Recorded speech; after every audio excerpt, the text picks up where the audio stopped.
According to Friday, September 26 spoilers for The Bold and the Beautiful, BNB, Electra Forrester, Lania Grace, will have to make a breakup decision, while Deacon Sharp's, Sean Cannon, therapy request will astound Taylor Hayes, Rebecca Budig. Electra is struggling to cope with the terrible news that Will Spencer, Crew Morrow,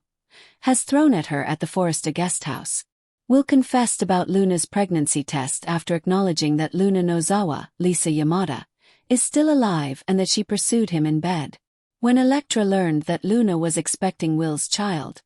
her horror only grew. The pregnancy updates might have destroyed Will's ability to mend the harm with Electra at this time. Since Electra has been accusing Will of having an affair with Luna, she might also hold him accountable for getting Luna pregnant. Will has tried to persuade Electra that they can still have a future together, but she might not be as certain now. Will Electra and Will end their relationship because of this ongoing mess? When Electra walks out the door or kicks Will out, it appears likely that she will do just that, leaving him devastated. According to BNB spoilers, Brooke Logan, Catherine Kelly Lang, will pay Taylor a visit in her workplace. After her breakup with Ridge Forrester, Torsten K., it appears that Brooke will want to see how Taylor is doing. Taylor might counter that she's okay being single for the time being, but Brooke will give her a boost and say that things can change quickly. Although Taylor may claim that she isn't searching for Mr. Right to enter her life,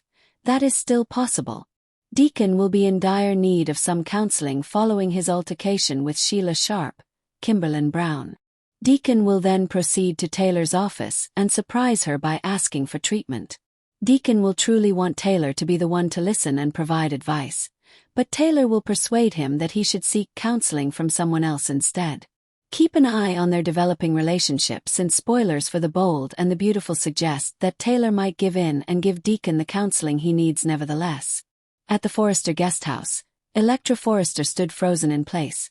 her world unraveling piece by piece as the reality of Will Spencer's tangled confession finally settled into her bones like a poison she couldn't expel, for in a single night she had gone from envisioning a blissful future with a boy she thought was her forever love to staring into the wreckage of betrayal, heartbreak, and a pregnancy that would forever tether him to the one girl who had mocked her, undermined her, and now claimed to carry the very embodiment of her worst nightmare. And though Will tried desperately to close the distance, reaching for her trembling hands and insisting that he had been drugged, manipulated, and tricked by Luna Nozawa, Electra's mind replayed his words again and again. She's alive, she's pregnant, and each time they cut deeper, making it impossible for her to breathe, let alone forgive. And when he pleaded that they could rise above this together, that their love was stronger than Luna's schemes, Electra lashed out with tears streaming down her face, demanding to know how she could ever look at him without seeing Luna's shadow between them, how she could ever dream of marriage or children with him when Luna had stolen their first night and turned it into a lifetime of chains.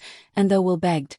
"Electra, I only want you," she shook her head violently, whispering that she couldn't do this anymore, that she needed to reclaim her dignity before Luna laughed in her face. And so in a trembling voice that nearly broke her own heart, she told him it was over and pushed him toward the door, collapsing in sobs the moment it clicked shut, while elsewhere at Bill Spencer's estate, the air was equally charged as Luna, smug and glowing with the arrogance of a woman who believed destiny had chosen her, twirled the ultrasound photo like a trophy, taunting Katie Logan with visions of her grandchild calling Luna mommy, and insisting that Will would eventually succumb to the inevitable pull of family, while Bill, fists clenched and jaw tight, fought the overwhelming urge to throw Luna out into the night and end her fantasies once and for all, yet restrained himself at Katie's urging as she reminded him that their path forward had to be strategic, not homicidal, that if they wanted to secure custody of this innocent life they had to prove Luna's instability through the proper channels, not through violence,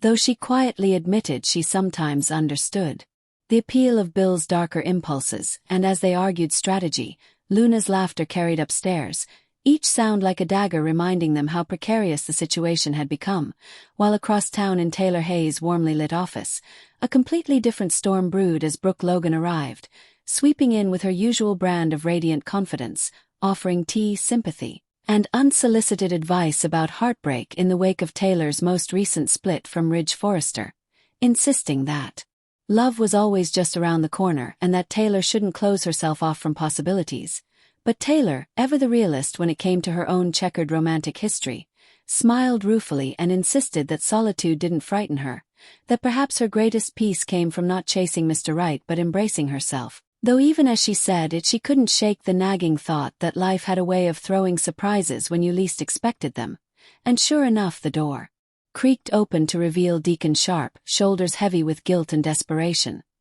His eyes darting with the frantic energy of a man whose secrets threatened to consume him, and when he blurted out that he needed counseling, Taylor blinked in surprise, not because she didn't see the need but because she knew instantly this request was about more than his rocky marriage to Sheila Carter. It was about Luna, about the lies, the danger, and the legacy of destruction that clung to Sheila's bloodline. And though she gently suggested he seek out another therapist to avoid blurred lines, Deacon pressed forward, almost begging, insisting that only Taylor had the clarity, compassion, and professional strength to guide him through this minefield, that he didn't trust anyone else to see the full picture. And against her better judgment, Taylor's heart softened at the raw fear etched into his features, agreeing to listen just this once. But as he began to unravel his torment, about Sheila's secrecy, about Luna's survival, about the terrifying realization that he might lose everything if he couldn't get control, Taylor realized this session could be the beginning of something far more complicated than either of them intended,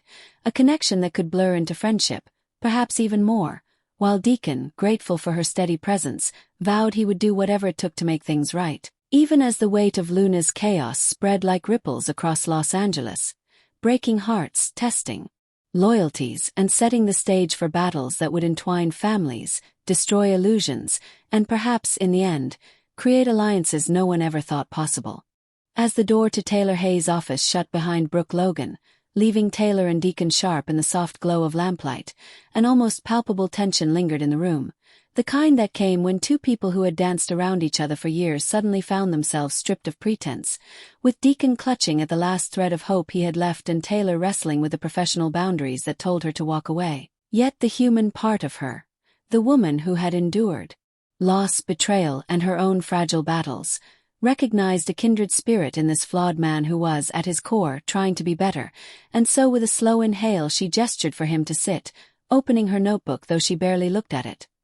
Her eyes instead fixed on his trembling hands as he confessed how deeply Sheila Carter's grip on him had twisted his sense of reality. How every time he tried to pull free she tightened her hold with threats, seduction, and emotional blackmail, and though Taylor had every reason to despise Sheila, she also knew that Deacon's pain was genuine, so she urged him to dig deeper, to examine not just Sheila's control but the guilt he carried over Luna Nozawa, the young woman who was as much a pawn in Sheila's legacy as she was a manipulator in her own right. And as Deacon admitted his terror that Luna's pregnancy could not only fracture Will Spencer's life but also destroy his own if Sheila decided to use it as leverage, Taylor found herself softening. Further, telling him he wasn't beyond redemption, that seeking help meant he had already taken the bravest step, and while Deacon's shoulders sagged with relief, a dangerous spark ignited. One that Taylor felt too but tried to suppress, because she knew all too well how fragile blurred boundaries could become, especially when emotions got tangled with attraction.